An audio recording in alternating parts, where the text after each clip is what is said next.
note. Just number 210 on the stage. നമസ്കാരം കൂട്ടുകാരെ, ഇന്ന് നമുക്കൊരു കഥ കേട്ടാലോ?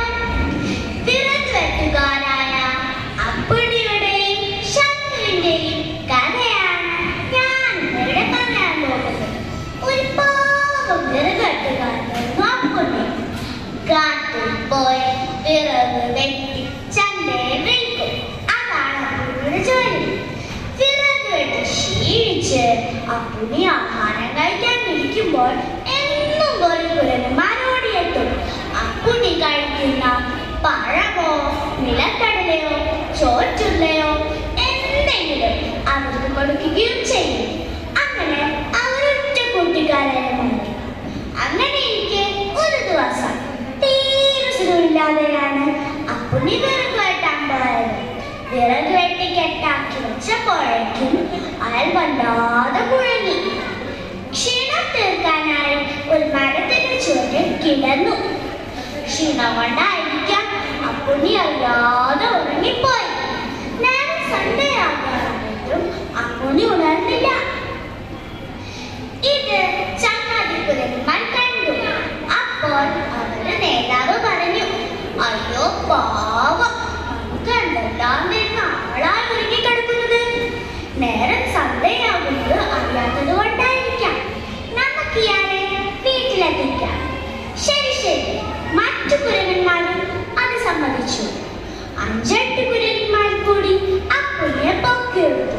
4-5 കുരങ്ങന്മാർ കൂടി വിറക് കെട്ടും മേറ്റി. ഏലേലം പാട്ടും പാടി പാടവും പാലവും കടന്ന് അവരങ്ങനെ അപ്പുണ്ണിയെ വീട്ടിലെത്തിച്ചു. ഇതൊന്നും അപ്പുണ്ണി അറിഞ്ഞതേയില്ല. വീട്ടിലെത്തിയ ശേഷമാണ് അയാൾ ഉണർന്നത്. ഇത് മറ്റൊരു വിറകുകെട്ടുകാരനായ അസൂയക്കാരൻ ശംഖു കണ്ടു. അയാൾ വിചാരിച്ചു, ഈ മണ്ടൻ കുരങ്ങന്മാരുണ്ടെങ്കിൽ വിറക് കൊണ്ടുവരാൻ എന്തെളുപ്പമാ. പിറ്റേ ദിവസം ശംഖു വിറക് വെട്ടാൻ പോയി. വിറക് വെട്ടി കെട്ടാക്കി വെച്ച് ഉറങ്ങുന്ന പോലെ കിടന്നു. ഇതും കുരങ്ങൻ നേതാവ് കണ്ടു. ഇവൻ നമുക്ക് തീറ്റയൊന്നും തന്നില്ല, എല്ലാം ഒറ്റയ്ക്ക് കൊടുത്തു.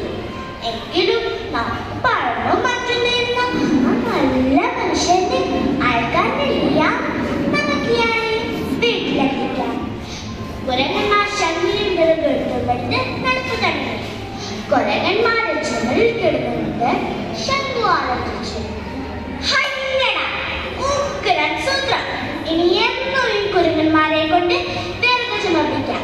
അപ്പോഴേക്കും കുരങ്ങന്മാർ നടന്ന് നടന്ന് ഒരു പാലത്തിന്റെ അടുത്തെത്തി. പാലത്തിലേക്ക് കാലെടുത്ത് വെച്ചപ്പോഴേക്കും ഉറക്കം നടിച്ചിരുന്ന ശംഖു കിടുകിടാ നിറയ്ക്കാൻ തുടങ്ങി. അയ്യോ സൂക്ഷിക്കണേ, ശംഖു വിളിച്ചു പറഞ്ഞു. മറ്റു ശബ്ദം കേട്ട കുരങ്ങന്മാർ പേടിച്ച് ശംഖുവിനെ വിറക് കെട്ടും വെട്ട് അടുത്തുള്ള മരത്തിലേക്ക് ചാടിക്കാൻ.